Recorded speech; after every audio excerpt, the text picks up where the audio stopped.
Oke teman-teman, kembali lagi bersama saya di channel YouTube Acok Solusi Hija di edisi review saham weekly, menganalisa teknikal 10 saham untuk sama-sama kita pantau di tanggal 16 Agustus hingga 20 Agustus 2021. Oke, stay tune.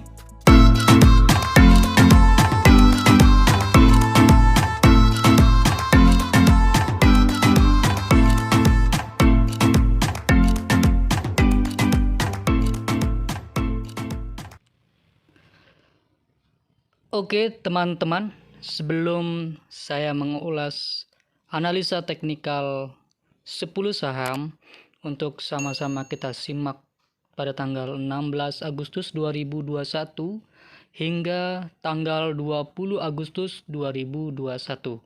Saya akan terlebih dahulu mengulas analisa teknikal untuk IHSG.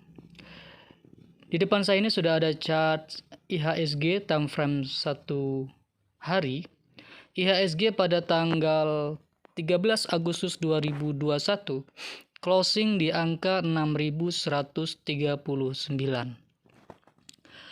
Pada video sebelumnya saya sudah memberikan analisa teknikal dari IHSG bahwasanya IHSG pada tanggal 13 Agustus 2021 memiliki potensi breakout dari 6.147 dan ternyata tanggal 13 Agustus 2021 memang mengalami breakout hingga menyentuh angka kisaran 6.179. Namun pada closingnya IHSG tidak breakout dari 6.147 melainkan closing di angka 6.139.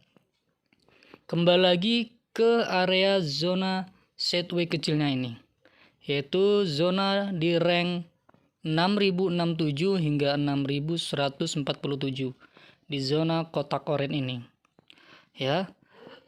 Untuk beberapa hari ke depan menurut saya, jika IHSG tidak breakdown dari kotak oranye ini, yaitu tidak breakdown dari 6.067, maka akan bergerak sideways seperti ini, bolak-balik di rank kotak oranye ini. Namun jika mengalami breakout dari kotak oranye ini, yaitu closing breakout dari 6.147, ada potensi akan ke 6.212. Ya. Tetapi lain ceritanya, jika IHSG mengalami breakdown dari 6.067, maka ada potensi untuk menutup gap up yang belum ditutup, yaitu di rank angka 6.057 ke 6.030-an. Untuk IHSG seperti itu ya. Oke, selanjutnya saya akan menganalisa teknikal 10 saham. Namun sebelum saya berlanjut ke menganalisa teknikal 10 saham tersebut, saya ingin menghimbau kepada teman-teman, jika ingin join di grup WA, silakan klik link grup WA yang sudah saya cantumkan di deskripsi. Kita bisa diskusi sama-sama, sharing, dan berbagi ya mengenai saham. Oke, selanjutnya yaitu saya akan membahas yang pertama saham Jaya. Saham Jaya pada tanggal 13 Agustus closing di angka 123. Ini adalah time frame daily untuk saham Jaya. Ya. Jika dilihat dari strukturnya sedang downtrend ya. Belum, sebentar saya coba garis dulu untuk melihat. Oke. Saham Jaya ini beberapa kali sudah breakout dari resistance trendline-nya ini, yaitu garis ya, sudah berusaha breakout dari resistance trendline-nya ini. Sudah berapa kali? Sudah banyak ini ya. Dan terakhir pada tanggal 13 Agustus tahun 2021 kemarin. Ya, breakout di angka 123. Jika dilihat dari volumenya, Oke, kenaikan kemarin disertai dengan volume yang lumayan ya. Ini. Oke, untuk volume seperti itu. Saya coba untuk memberikan beberapa garis untuk menganalisa sebentar. Oke, seperti ini. Ya. Tanggal 13 Agustus 2021 sudah mengalami breakout closing dalam keadaan breakout dari resistance trendline-nya. Ya. Di sini juga ini sebentar saya tambahkan beberapa. Oke. Ya, sebentar saya ubah warnanya. Oke.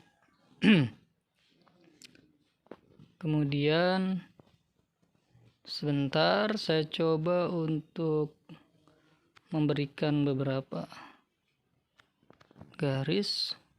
Oke. Oke teman-teman, seperti ini. Ini merupakan kotak putih, ini merupakan area demand selanjutnya yang harus dilalui agar mampu melanjutkan kenaikan. Oke, sebentar. Ya, di Stochastic RSI-nya mengalami golden cross ya. Kita bisa lihat dia mengalami golden cross. Kemudian indikator, sebentar saya coba lihat untuk MACD-nya. Ya, MACD, dua sinyal MACD masih berada di bawah histogram MACD. Namun sudah mencoba untuk merangkak naik. Jika nanti akan menjadi indikasi yang bagus jika dua sinyal MACD ini berada di atas histogram MACD-nya ya. Namun untuk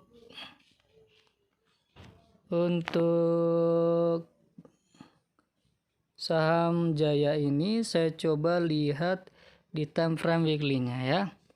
Nah, ini dia. Di time frame weekly-nya Stochastic RSI-nya sudah golden cross. Kemudian di MACD-nya pun sedikit lagi akan golden cross ya. Dan pekan ini Jaya breakout dari resistance trendline-nya disertai dengan volume yang lumayan naik ya. Maka jika saya ukur menggunakan Fibonacci, sebentar.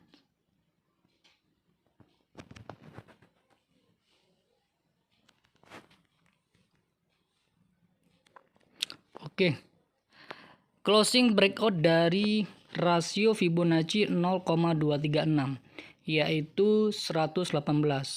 Pekan ini breakout dari 118 closingnya. Dan jika dilihat dari, sebentar ini saya hapus ya. Jika dilihat dari ini, rank ini merupakan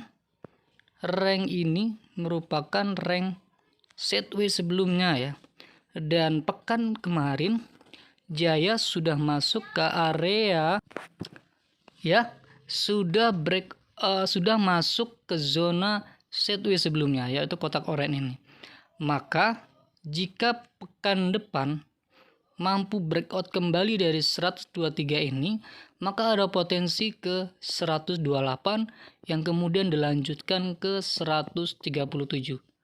Mengingat dari volumenya meningkat untuk pekan kemarin, dan jika dilihat dari Stochastic RSI-nya pun berada di jenuh jual dan mengalami golden cross, maka menurut saya Jaya pekan depan ada potensi menyentuh angka 128 kemudian 137. Menurut saya seperti itu. Tetapi lain ceritanya jika Jaya ini mengalami closing breakdown dari 118, maka ada potensi turun ke area demand terdekatnya, yaitu di sini. Di rank angka, sebentar saya lihat di rank angka 109 dan 104. Tapi jika mengingat dilihat dari Stochastic RSI-nya, kemungkinan untuk breakdown dari demand tersebut dari area zona sideways ini itu sangat kecil ya. Kemungkinannya sangat kecil. Potensi naiknya menurut saya lebih mendominasi ya. Untuk area buy, teman-teman ya disilakan menyesuaikan dengan sistem atau style trading masing-masing ya. Saya di sini bukan merekomendasikan buy di angka berapa ya. Saya hanya membantu menganalisa pergerakan kedepannya seperti apa. Seperti itu ya. Oke, untuk Jaya menurut saya seperti itu. Selanjutnya yaitu saham PTSN. PTSN. Oke. Sebentar, saya coba hapus beberapa bagian dulu. Oke, PTSN time frame weekly ya. Time frame weekly pada tanggal berapa nih, di pekan 21 Juni 2021 itu PTSN mengalami breakout ya. Kemudian pekan selanjutnya mengalami pullback, dan pada pekan 19 Juli 2021 mengalami pullback kembali hingga akhirnya pekan kemarin to closing di angka 322. Setelah mengalami sideway yang lumayan panjang ya. Sideway dari 16 Maret 2020 sampai 14 Juni 2021. Itu sideway-nya ya. Pekan di 14 Juni 2021. Dan sekarang PTSN kembali menyentuh area supply sebelumnya yang pernah disentuh, namun tidak mampu closing breakout dari area supply ini. Ya, jika dilihat dari volume sebentar. Oke, kenaikan pekan ini ya maksudnya tidak disertai dengan volume buy yang tinggi ya. Walaupun harganya naik. Namun secara keseluruhan menurut saya ini adalah hal yang wajar ya. Sebelumnya mengalami kenaikan hingga 352, kemudian sideway di rank ini dengan volume yang tidak melejit, itu menurut saya wajar. Namun nanti adalah pertanda yang baik atau indikasi yang baik jika pekan depan mampu breakout dari 322 dengan volume pembelian yang melejit. Ya, menurut saya seperti itu. Dan jika dilihat dari struktur besarnya, PTSN sudah mampu breakout dari resisten trendline orange-nya ya. Kita lihat ya, diperbesar biar nampak jelas. Ini dia, sudah mampu breakout yang sebelumnya sudah beberapa kali di breakout namun tidak mampu closing breakout. Menurut saya ini adalah indikasi yang cukup bagus untuk melanjutkan kenaikan ya. Jika dilihat dari stochastic RSI-nya, di sini nampak terjadi golden cross untuk stochastic RSI-nya. Kemudian dari MACD-nya, dua sinyal MACD sudah berada di atas histogram MACD. Menurut saya ini adalah indikasi yang cukup bagus untuk melihat PTSN ini memiliki potensi melanjutkan kenaikan. Oke, saya coba ukur menggunakan rasio Fibonacci. Kemanakah potensi kenaikannya? Sebentar.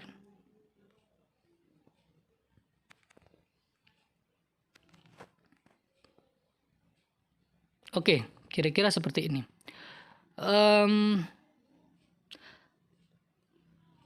PTSN di time frame weekly-nya mampu closing di atas rasio Fibonacci 0,705, yaitu di atas angka 316 ya.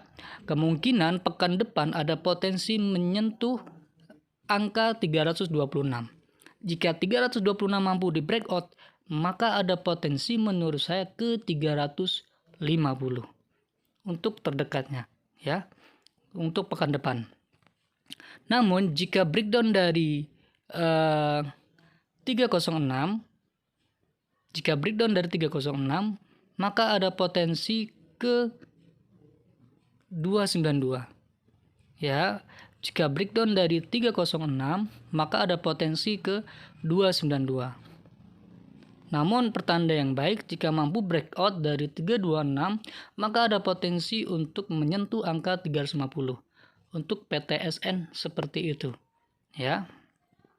Saya coba lihat kira-kira berapa persentasinya jika memang menyentuh ke 350. Ya, ada potensi 9% kenaikannya jika menyentuh 350 ya. Untuk PTSN seperti itu. Selanjutnya yaitu saham DKFT. Saham DKFT.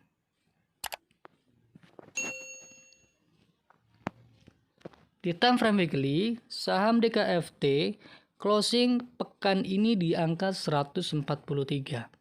Ya, pekan ini closing di angka 143. Jika dilihat dari stokastik RSI-nya sudah berada di posisi jenuh jual. Dan jika dilihat dari stok RSI pula ada terlihat di sini bullish divergence, di mana stok RSI mengalami penurunan, namun di price-nya, di harganya mengalami kenaikan. Oke, kira-kira seperti ini. Ya, tidak satu irama pergerakan stokastik RSI dengan pergerakan price-nya, pergerakan harganya. Maka ini merupakan indikasi akan terjadi kenaikan. Ya, tapi tidak pasti ya, bisa saja batal. Nah, dilihat dari MACD-nya, dua sinyal MACD berada di bawah histogram. Ya, jika nanti mampu breakout, jika mampu mengalami kenaikan dengan volume yang tinggi, maka ada potensi DKFT ini akan mengalami golden cross di MACD-nya. Ya, dan dilihat dari strukturnya. DKFT ini sepertinya akan membentuk pola bullish pennant ya, atau bisa disebut juga bullish triangle ya, dengan syarat yang pertama adalah mampu breakout dari 156 ya. Ini bisa jadikan ya kalau istilahnya buy and breakout ya, tapi ini bukan rekomendasi ya. Akan bagus jika mampu closing breakout dari 156. Itu menurut saya. Jika ini mampu dilalui, maka ada potensi kenaikan. Sebentar saya coba ukur dengan Fibonacci.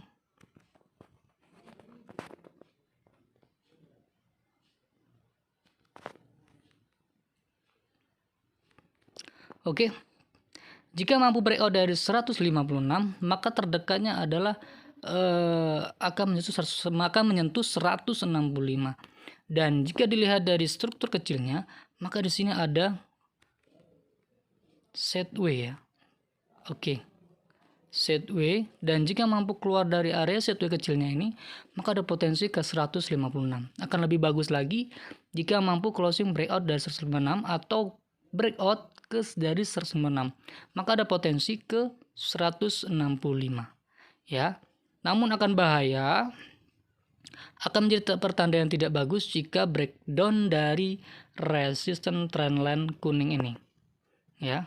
Jika itu terjadi breakdown, maka potensi selanjutnya adalah akan menuju ke area demand terdekat.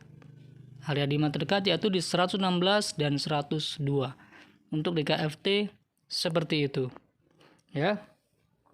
Selanjutnya yaitu saham LPPF.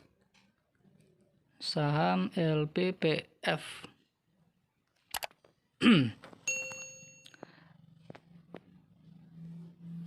Saham LPPF di time frame weekly ya. Sebentar saya coba hapus beberapa bagian. Oke. Di time frame weekly LPPF nampak bullish ya, struktur kecilnya mengalami kenaikan atau uptrend ya. Kita coba lihat di struktur besarnya seperti apa. Oke. LPPF masih mengalami downtrend yang panjang ya. Oh tidak. Sudah mampu di breakout ya. Sudah mampu di breakout. trend downtrendnya sudah mau breakout, dan pekan ini closing di angka 2110 yang mana sebelumnya mengalami sideway ya. Ini kotak putih ini sideway-nya, dan mampu dan mampu closing dari sideway-nya. Maka ada potensi selanjutnya ke 2300 ya, jarak terdekatnya di situ. Jika dilihat dari volume, sebentar saya coba lihat. Oke, kenaikan kemarin, kenaikan harga kemarin mengalami disertai dengan volume yang naik, maka menurut saya ada potensi ke 2300. Namun jika dilihat dari, nah ini dia, terjadi golden cross ya, golden cross di Stochastic RSI-nya. Kita bisa lihat, kemudian di MACD-nya, dua sinyal MACD masih berada di atas histogram. Maka ini merupakan menurut saya ada indikasi untuk melanjutkan kenaikan. Terdekatnya yaitu di 2300 ya. Terdekatnya di situ. Dan jika dilihat di sini ada gap up yang belum ditutup. Oh, sebentar. Oke. Sebentar saya coba lihat. Ya, gap up tersebut belum ditutup ya. Maka menurut saya ada potensi untuk menutup gap up di rank angka, sebentar saya coba garis, di rank angka 2700 dan 2810. Ada potensi akan menutup gap up tersebut ya. Jadi menurut saya LPPF seperti itu. Jika dilihat dari beberapa indikator tadi, kemudian dilihat dari strukturnya juga, maka menurut saya ada potensi ke 2700 hingga 2800 ya. Menurut saya seperti itu untuk LPPF. Namun jarak resisten terdekatnya menurut saya ada di 2300-an ya. Dan lain ceritanya jika sudah terjadi breakdown dari 1600, maka itu adalah area sideway sebelumnya. Jika mengalami breakdown, maka ada potensi ke support terdekatnya yaitu di 1030 ya, untuk LPPF seperti itu ya. Oke, selanjutnya yaitu hoki.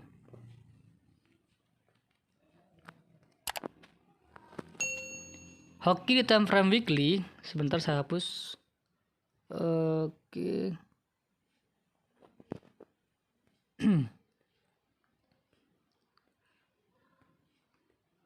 Hoki ini juga jika dilihat dari struktur ya, apakah sudah breakout dari downtrendnya. Sebentar saya coba buat garis.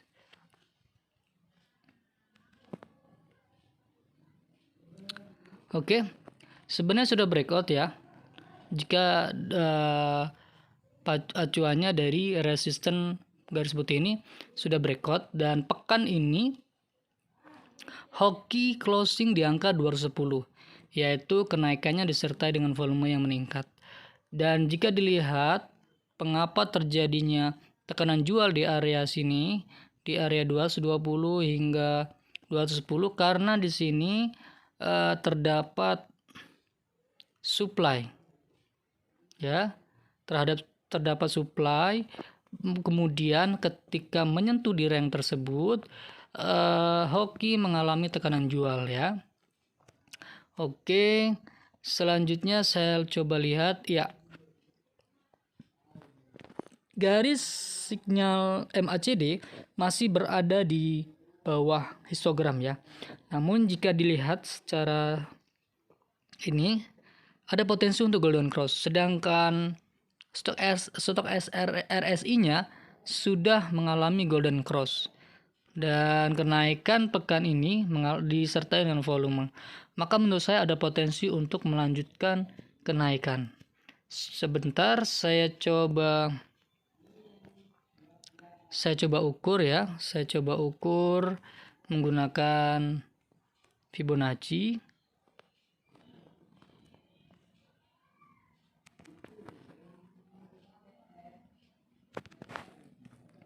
Oke, untuk Fibonacci seperti ini. Belum mampu breakout dari 200, belum mampu closing breakout dari 216. Dan di sini juga terdapat supply ya. Kebetulan juga terdapat supply.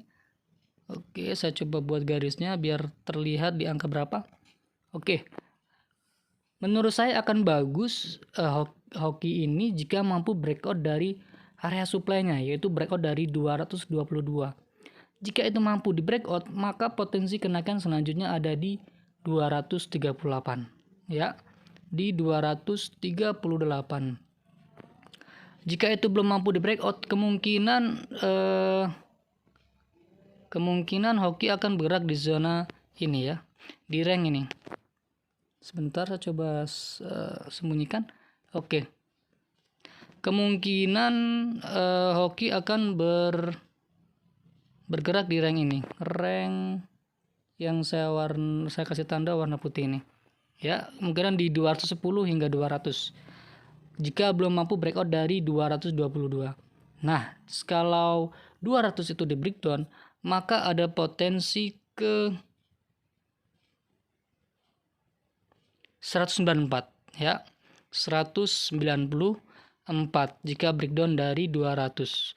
Dan akan nampak tidak bagus jika hoki breakdown dari 192 ya. Namun menurut saya hoki sepertinya akan bergerak di rank 200 hingga 210 ya. Selama masih bergerak di situ, maka masih ada potensi ke 222 ya untuk hoki seperti itu. Selanjutnya saham JPFA.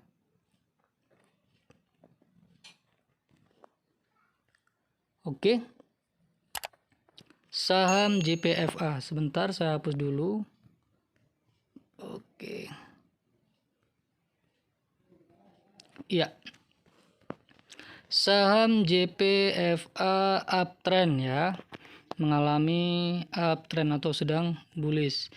Dan ternyata closing di angka 1670 pekan ini. Dan mengalami rebound sedikit dari area demand-nya ini ya.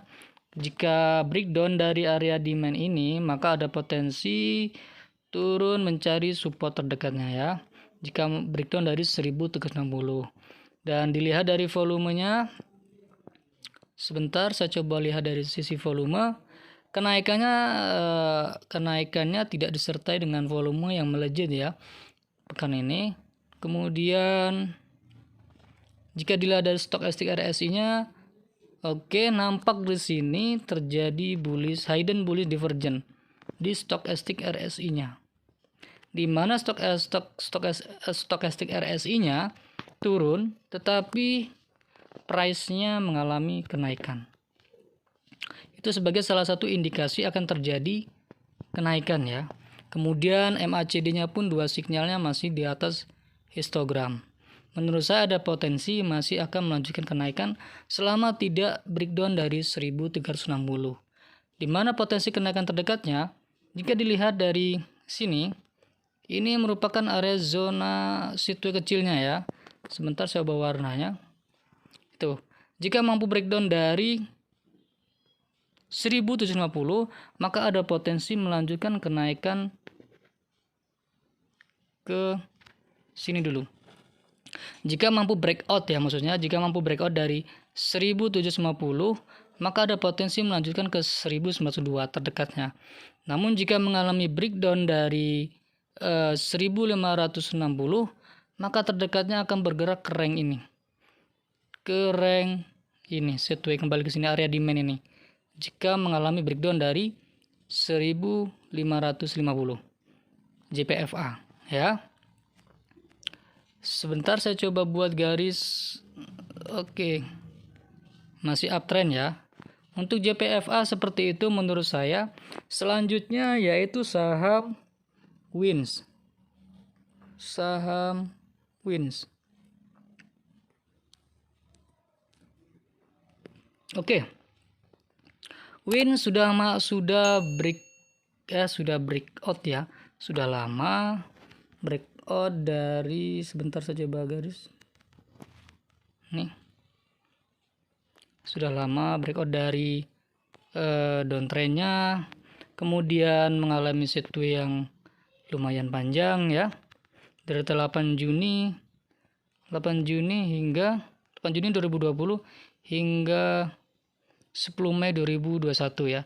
Kemudian breakout di pekan 17 Mei 2021 breakout, kemudian mengalami naik turun, dan di sini menurut saya, sebentar saya hapus dulu ini time frame weekly ya.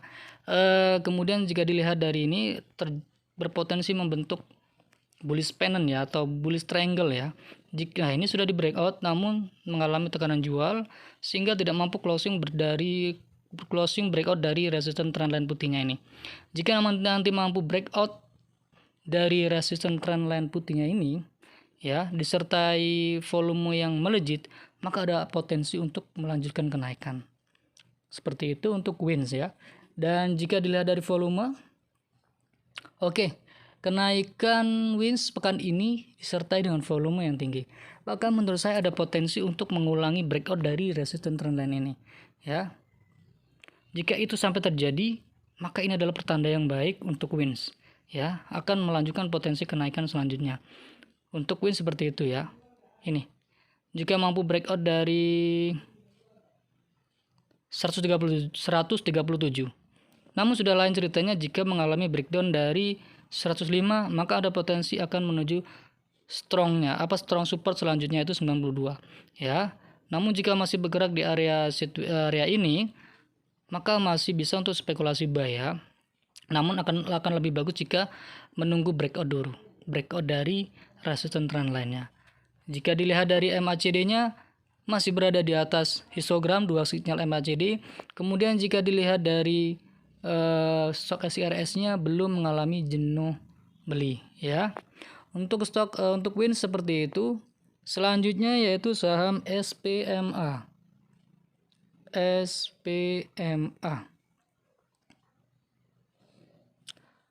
Oke, sebentar saya hapus beberapa bagian. SPMA closing di angka 358 ya. Closing pekan ini di 358. Closing breakout dari resistance trendline kuning yang saya buat. Jika dilihat dari ya, oke. Ini juga terjadi high and bullish ya. Stok RSI-nya turun, kemudian harganya tapi naik. Maka ada potensi melanjutkan kenaikan. Dan di MACD-nya pun dua sinyal MACD masih berada di atas histogram MACD, masih ada potensi untuk melanjutkan kenaikan ya. Ya, minimal kenaikannya jika mampu breakout dari 374, maka ada potensi bergerak di area ini ya untuk SPMA. Namun sudah lain ceritanya jika mengalami breakdown dari 328. Itu bisa saja potensinya akan turun ke 304. Untuk SPMA seperti itu. Ya, terdekatnya akan bergerak di kotak merah ini, di rank 448 dan 374 jika mampu breakout dari 374. Dan akan lebih bagus lagi jika mampu breakout dari 452. Tapi itu nanti ya, belum terjadi ya. Kemudian selanjutnya saham UNSP. Saham UNSP masih mengalami sideways ya. Masih mengalami sideways. UNSP jika nanti mampu breakout dari area sideways-nya ini akan ada potensi melanjutkan kenaikan. Jika mampu breakout dari 122 ada potensi akan melanjutkan kenaikan hingga ke 137. Namun di sini ada gap up yang belum ditutup ya. Di rank angka 126 124 hingga 126 ya. Kemungkinan kalau nanti terjadi kenaikan mungkin akan breakout dari zona sideways-nya ini, mungkin akan menyentuh hingga ke 126 ya, menutup gap up. Setelah itu biasanya turun jika setelah menutup gap up. Namun lain ceritanya nanti jika terjadi breakdown dari area zona sideways-nya ini, maka ada potensi akan turun hingga ke 95 terdekatnya ya. Namun jika dilihat dari stokastik RSI-nya belum mengalami jenuh beli, dan dari dua sinyal MACD-nya pun masih berada di atas histogram. Menurut saya ada potensi untuk ke 122. Masih ada potensi ke situ ya untuk UNSP. Oke. Selanjutnya yaitu saham yang terakhir, saham CPIN. CPIN. Oke. Saham CPIN. Time frame weekly. Saya coba buat dulu garis trendline-nya. Oke.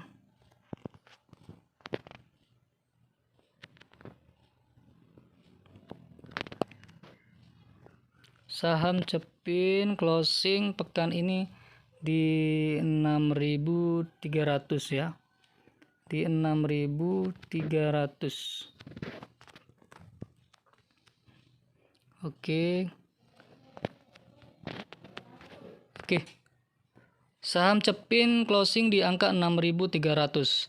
Dilihat dari stokastik RSI-nya sudah jenuh jual. Dilihat dari MACD-nya ada potensi untuk kalau dilihat masih ada potensi untuk dua sinyal ini naik menanjak ke atas, yaitu naik hingga di atas histogramnya ya. Dan dilihat dari stokastik RSI-nya sudah mengalami golden cross di posisi jenuh jual. Maka menurut saya jika nanti ini mengalami kenaikan atau keluar dari zona sideways kecilnya ini, maka ada potensi untuk melanjutkan kenaikan ya. Selama tidak breakdown dari resist dari support trendline-nya ini aman ya, maka ada potensi akan breakout dari 6.425 ya. Mungkin jarak terdekatnya di situ 6.425 untuk saham CPIN ya. Dan jika itu nggak perlu breakout, maka ada potensi selanjutnya ke 6.950 untuk CPIN seperti itu. Oke, saya ucapkan terima kasih kepada teman-teman yang telah bersedia menonton video saya dari awal hingga selesai. Semoga dari ulasan teknikal saham yang saya share ini ada yang memberikan profit untuk teman-teman ya. Jika teman-teman mendapatkan profit, saya pun ikut senang. Oke teman-teman, jika berkenan izinkan jari teman-teman untuk mengklik tombol subscribe, tombol like, kemudian men-share video ini dan mengaktifkan tombol lonceng ya, agar kedepannya teman-teman bisa mendapatkan informasi video update yang saya terus sharing di channel YouTube ini. Oke, terima kasih teman-teman, sampai jumpa untuk di video selanjutnya.